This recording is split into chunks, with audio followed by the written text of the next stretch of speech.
Beginning. The first time I saw her, she was chained to the steel wall of the transport bay. Head bowed, silver blue skin glinting faintly under the harsh fluorescent lights. She wasn't supposed to be there. None of them were. The official report called them enemy combatants, but the moment I looked into her eyes, strange, violet and reflective like liquid crystal, I knew there was more to it than that. I was Sergeant Lucas Grant, Earth Expeditionary Forces, 9th Outer Systems Division. Our mission on the planet Virelia Prime was simple: subdue the rebellion, secure resources, and prepare the world for colonization. What they didn't tell us was that the so-called rebels were the planet's original inhabitants, sentient, advanced, and terrifyingly beautiful. And one of them was their royal heir. Her name, I'd later learn, was Princess Aeryn V'Lahra, daughter of the Virelian sovereign, captured during a failed rescue attempt. She was a prisoner of war, valuable, powerful, and utterly silent. When we brought her aboard the dreadnought Resolute, she hadn't spoken a word for 2 days.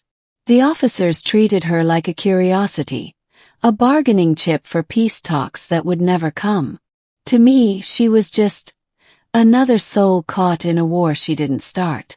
I was assigned guard duty, 12 hours on, 6 hours off, keeping watch over her containment cell. It wasn't supposed to mean anything. But war has a way of shattering, supposed to. Middle. The first time she spoke to me was on the 4th night. "Human," she said softly, her voice low and melodic, like the hum of glass under a soft breeze. "Why do you not stare as your commanders do?" I blinked, caught off guard. "Because I was told not to engage with prisoners." She tilted her head slightly, her chains clinking. "And yet you answer." Shrugged.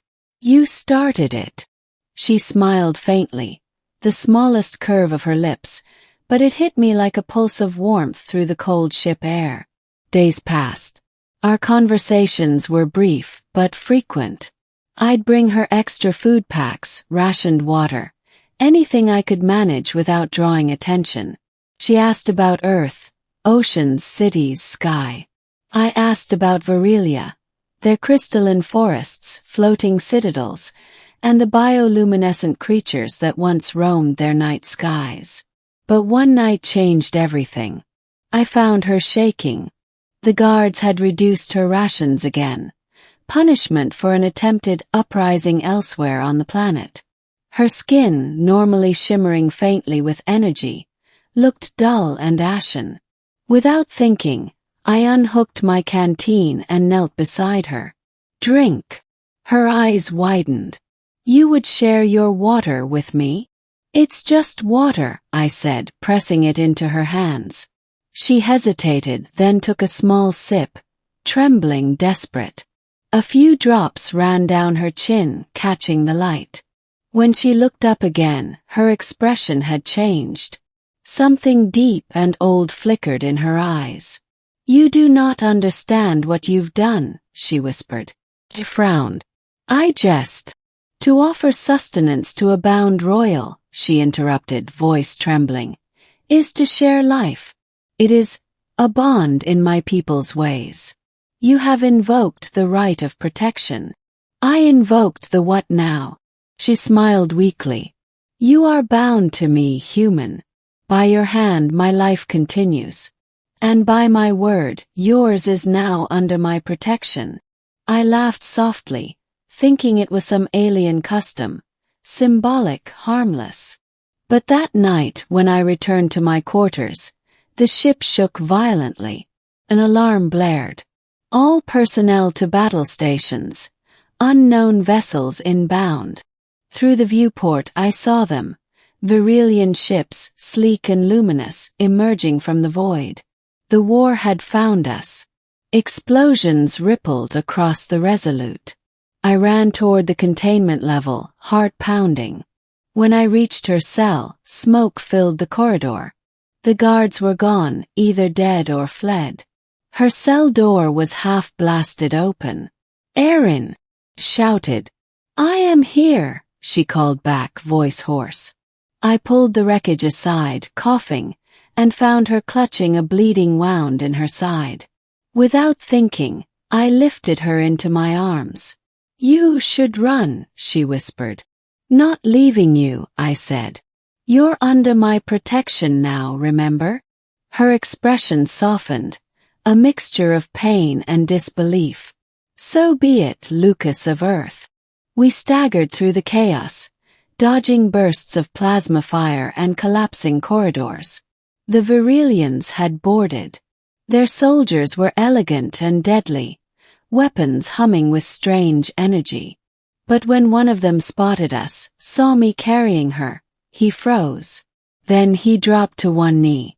"Your Highness," he said in their melodic tongue. "You live." Aeryn raised her hand weakly. "This human has protected me. He is to be spared." The soldier looked at me with wary respect. "Then he carries the mark." "What mark?" I asked, bewildered. Before I could finish, the soldier touched his forehead and bowed again. "By the right, you are bound to the royal line. The princess's fate is yours, and yours hers." I didn't understand half of it, but I didn't need to. We needed to survive. Ending. They took us aboard their flagship, V'Lahra, just before the Resolute exploded in a flash of fire and light. For days, I stayed by her side while their healers worked to mend her wounds. They used light and song instead of medicine. It was beautiful and unnerving all at once. When she awoke, she looked at me differently, not as a prisoner or enemy, but as something else entirely. "You could have left me," she said softly. "I couldn't," I replied. "I started this bond thing, remember?" Her lips curved into a genuine smile. "The right of protection binds two souls in purpose. You did not just save me, Lucas. You saved my people's hope." The Virelian council was divided about me. Some wanted to imprison me, others saw me as a symbol. But when Aeryn stood before them and declared, "This human risked his life for one of ours. He is not the invader.